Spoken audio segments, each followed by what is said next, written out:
जय हिंद दोस्तों। आज की यह वीडियो हम सभी यूपीएससी एस्पिरेंट के लिए काफी हेल्पफुल होने वाली है, क्योंकि आज के इस वीडियो के अंदर मैं एक ऐसे इंपॉर्टेंट टॉपिक के ऊपर डिस्कस करने वाला हूं जिससे रिलेटेड सभी यूपीएससी एस्पिरेंट के मन में डाउट होता है, और वो टॉपिक है करंट अफेयर्स। जी हाँ दोस्तों, आज के इस वीडियो के अंदर हम करंट अफेयर्स रिलेटेड जो भी हमारे मन में डाउट होते हैं उन सब के बारे में डिस्कस करेंगे, जैसे कि करंट अफेयर हमें कहाँ से पढ़ना चाहिए, करंट अफेयर का क्या इंपॉर्टेंस होता है, करंट अफेयर में हमें क्या क्या पढ़ना है, करंट अफेयर हमें कब से कब तक का पढ़ना है। ऐसे ही कुछ जो हमारे मन में इंपॉर्टेंट डाउट होते हैं इससे रिलेटेड हम इन सब के बारे में डिटेल में डिस्कस करेंगे।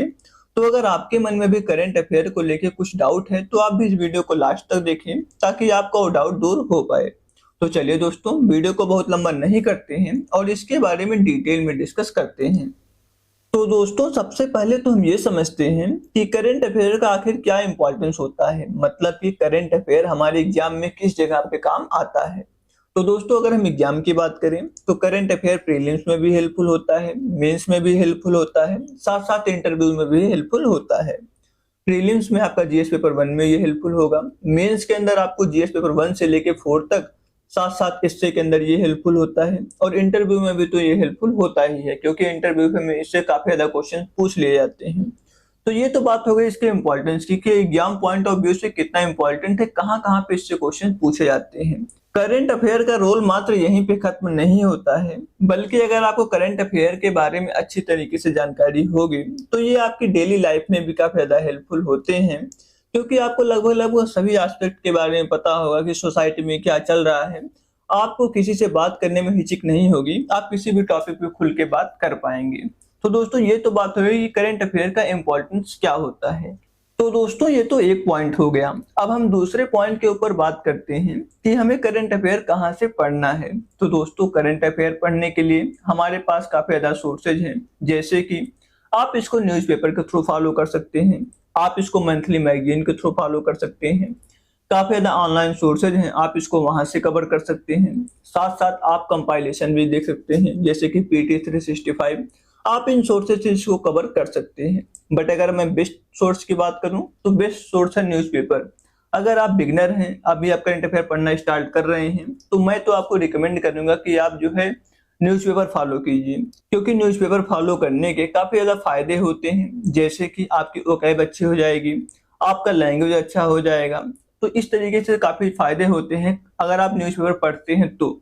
साथ ही साथ अगर आप यहाँ पे अगर आपको टाइम सेव करना है तो आप जो है मैगजीन फॉलो कर सकते हैं, क्योंकि वहां पे चीजें जो इंपॉर्टेंट होती हैं वो आपको एक जगह दे दी जाती हैं। जबकि अगर आप न्यूज़पेपर पढ़ते हैं तो वहां पे आपको इंपॉर्टेंट चीजों को जो है समराइज करना होगा।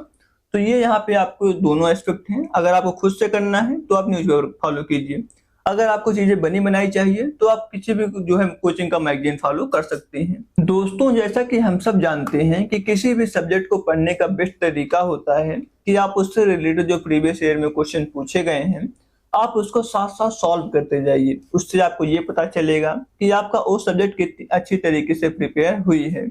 तो इसी सब को ध्यान में रखते हुए मैं आपको एक बुक रिकमेंड करना चाहूंगा। दोस्तों, ओसवाल बुक की तरफ से एक ऐसी बुक आती है ऑब्जेक्टिव जनरल नॉलेज की। इसके अंदर आपको यूपीएससी एग्जाम से रिलेटेड, स्टेट पीसीएस एग्जाम से रिलेटेड, रेलवे एग्जाम से रिलेटेड, बैंकिंग एग्जाम से रिलेटेड, ऐसे सभी एग्जाम से रिलेटेड प्रीवियस ईयर में जो क्वेश्चन पूछे गए हैं वो क्वेश्चन देखने को मिल जाते हैं, साथ साथ उसका आपको आंसर देखने को मिल जाएगा।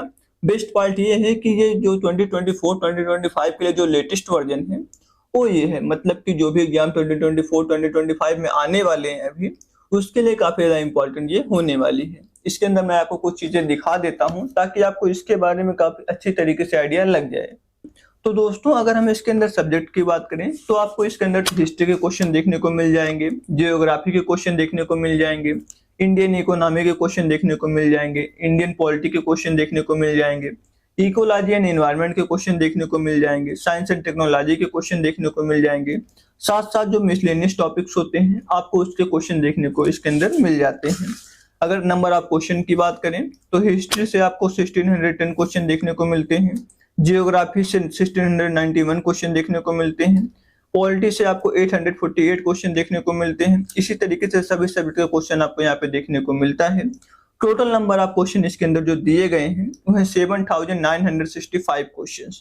अगर हम एग्जाम की बात करें तो आपको इसके अंदर यूपीएससी एग्जाम का क्वेश्चन देखने को मिलता है, स्टेट पीसीएस एग्जाम का क्वेश्चन देखने को मिलता है, एनडीए एग्जाम का क्वेश्चन देखने को मिलता है, सीडीएस एग्जाम का क्वेश्चन देखने को मिलता है, और भी जो यूजीसी नेट का एग्जाम होता है, ईपीएफओ का एग्जाम होता है, एलआईसी एडीओ का एग्जाम होता है, एससीआरए का एग्जाम होता है। ये आपको सभी एग्जाम के क्वेश्चन इसके अंदर देखने को मिल जाएंगे। क्वेश्चन किस तरीके से गिवन है इसके बारे में थोड़ा सा देख लेते हैं। जैसे दोस्तों मान लीजिए आप यहाँ पे हिस्ट्री पढ़ रहे हैं, तो हिस्ट्री के अंदर सबसे पहले आपको यूपीएससी का क्वेश्चन देखने को मिलेगा 2024 से लेकर 2014 तक, मतलब प्रीवियस 10 ईयर में जो भी क्वेश्चन पूछे गए हैं आपको सबसे पहले वो देखने को मिलते हैं। उसके बाद आपको एनडीए के एग्जाम के क्वेश्चन देखने को मिलते हैं 2024 से लेकर 2014 तक, मतलब प्रीवियस 10 ईयर में जो भी क्वेश्चन पूछे गए हैं आपको देखने को यहाँ पे मिल जाते हैं। इसके बाद आपको सीडीएस एग्जाम के क्वेश्चन देखने को मिलते हैं। इसके बाद आपको जो और भी एग्जाम है जैसे कि यूपी पीसीएस एग्जाम का जो भी क्वेश्चन है वो आपको यहाँ पे देखने को मिल जाता है। इसी तरीके से बिहार पीसीएस एग्जाम का क्वेश्चन देखने को मिल जाएगा, रेलवे एग्जाम का क्वेश्चन देखने को मिल जाएगा, और भी जो भी एग्जाम है सभी के क्वेश्चन आपको यहाँ पे देखने को मिल जाएंगे। बेस्ट पॉइंट क्या है कि आपको इसी बुक के अंदर इन सभी क्वेश्चंस के आंसर भी देखने को मिलते हैं, साथ साथ उनका एक्सप्लेनेशन भी देखने को मिलता है। मतलब कि आपको यहीं से पता चल जाएगा कि कौन सा आंसर सही है और क्यों सही है, उसके पीछे क्या एक्सप्लेनेशन है। तो इस तरीके से आपको इसके अंदर सभी चीजें देखने को मिल जाती हैं। इसी तरीके से सभी सब्जेक्ट का दिया हुआ है और सभी जो है पेपर्स का दिया हुआ है।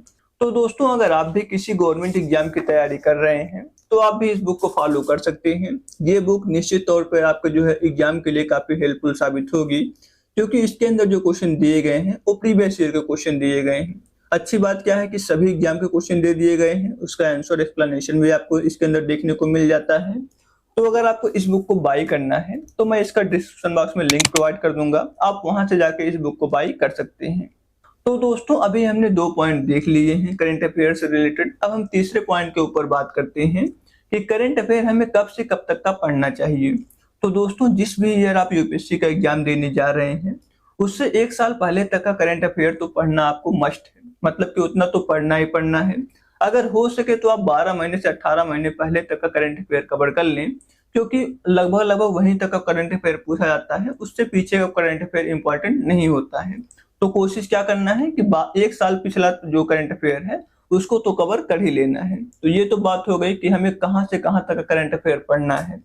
अब हम बात करते हैं कि हमें करंट अफेयर में क्या क्या पढ़ना चाहिए और क्या क्या छोड़ देना चाहिए।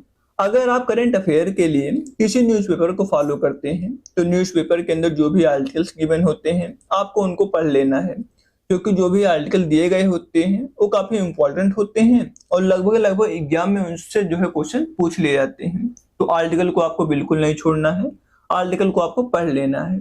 साथ साथ जो आईआर से रिलेटेड टॉपिक्स होते हैं, जो इंटरनेशनल रिलेशन से रिलेटेड टॉपिक हैं, वो काफी इंपॉर्टेंट होते हैं करंट अफेयर्स के अंदर, इसलिए आपको उनको भी पढ़ लेना है। गवर्नमेंट स्कीम से रिलेटेड जो बातें दी गई हैं आपको उनको पढ़ लेना है। अगर कोई इकोनॉमिक सर्वे दिया हुआ है तो आपको उसको भी पढ़ लेना है। साथ साथ जो भी इंपॉर्टेंट सोशल इश्यूज होती हैं आपको उसको भी पढ़ लेना है। जैसे कि अगर हम करंट में बात करें तो एससी एसटी के रिजर्वेशन को लेकर जो भी बात चल रही है ये काफी इंपॉर्टेंट है। आपको उसका बैकग्राउंड समझ लेना है, आपको उसका जो एस्पेक्ट होता है हर तरीके का, पॉजिटिव नेगेटिव, सब कुछ आपको पता होना चाहिए। तो इस तरीके से जो चीजें दी होती हैं करंट अफेयर्स के अंदर, ये सारी चीजें हमारे एग्जाम पॉइंट ऑफ व्यू से इंपॉर्टेंट होती हैं। बाकी हमें किसी और चीज पे ध्यान नहीं देना है कि कोई लीडर क्या बोलता है, कोई क्या बोल रहा है, इस तरीके की चीजों को ध्यान नहीं देना है। मैंने आपको जितना बताया आपको केवल इन्हीं चीजों को पढ़ना है, क्योंकि यही चीजें जो है इंपॉर्टेंट होती हैं। इन्हीं से रिलेटेड जो क्वेश्चंस होते हैं वो एग्जाम में पूछे जाते हैं। दोस्तों आपको साथ साथ एक काम और करना है कि जब भी आप करंट अफेयर पढ़ें तो आप उससे रिलेटेड अपना एक जो है शॉर्ट नोट बनाएं, जिससे कि आपको एग्जाम से पहले उसको रिवाइज करने में काफी ज्यादा हेल्प होगा। क्योंकि आप जब कोई भी नोट बनाते हैं तो आपको अच्छे तरीके से समझ में आता है और वो एग्जाम में आपको काफी ज्यादा हेल्प करता है। इसलिए जब भी आप करंट अफेयर पढ़ें तो अपना खुद से एक शॉर्ट नोट बनाएं जो कि आपको एग्जाम टाइम में काफी ज्यादा हेल्प कर पाए।